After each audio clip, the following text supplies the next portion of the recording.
Sois vosotros los verdaderos protagonistas. Haría falta un premio para cada uno de vosotros que hacéis posible cada día que levantéis la presión a vuestro negocio. Os pido un fuerte aplauso porque sois vosotros los verdaderos protagonistas.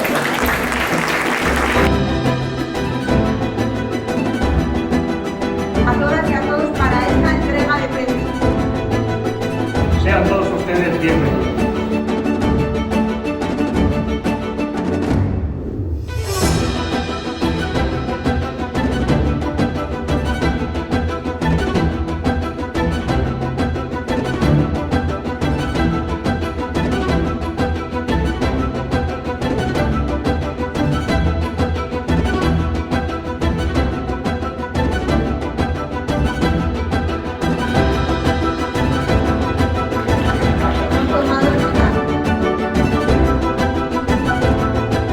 Javier, donde te encuentres, recibe un fuerte abrazo y el aplauso de todo el sector de turismo.